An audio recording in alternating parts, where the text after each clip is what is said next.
west currently, but it will eventually turn north. I don't want to scare anyone with family in Puerto Rico. It's just south of Puerto Rico right now. Going to continue to move westward and then take a turn to the north as we head through the weekend. Now, as we said, time to be prepared. Actually, time to be prepared was before June. But if you have not yet prepared, this would be a great time to check on your hurricane preparedness plan. And of course, mid-season lasts through about mid-October. So that is something you could still get prepared for. We're keeping an eye on Tropical Storm Matthew. You see it there churning away in the eastern Caribbean, as I said, just south of Puerto Rico. The latest 11 a.m. update from the National Hurricane Center, keeping the winds at 70 miles per hour. This is just below hurricane status, and it is moving west at 15 miles per hour. You see this here. This is going to continue to move west. Now, I will say in the latest update, they said strengthening will be just a bit slower. It's encountering kind of a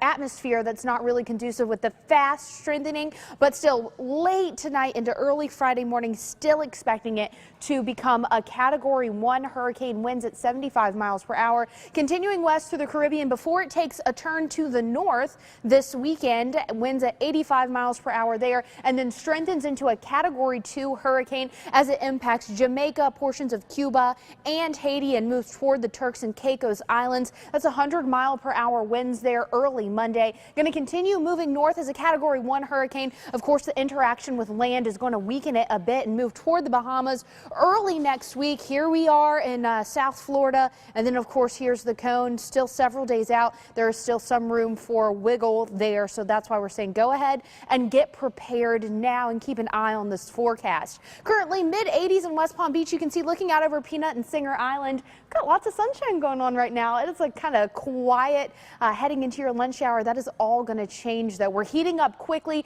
We've got Port St. Lucie at 90 degrees. We've got Boynton Beach in the upper 80s, and we're going up from there, and we've got a ton of moisture. So you got the heat, you've got the humidity and the moisture, and that is going to add to those storms once again this afternoon. Look at all of this moving into the west coast of Florida, racing east. That is where our storms are going to come from. You see it here. You see the steering winds. That is all going to carry that into our area. The storms today moving from the west to the east. You see that here on Vipercast. So I'm not sure I'm buying these storms around 1 o'clock, but I am buying the later afternoon, 2, 3, 4, 5, 6, all of those times. You see it here. It is going to be stormy out there. Heavy rain, lightning, gusty winds could affect your afternoon commute as well. And certainly as the kids are getting off of school, you do not want them walking home from the bus today. Let's talk about your 7-day forecast. Scattered to numerous storms this afternoon and tomorrow afternoon. Rain chances go down just a bit on Friday and Saturday, but still something like your typical summertime pattern.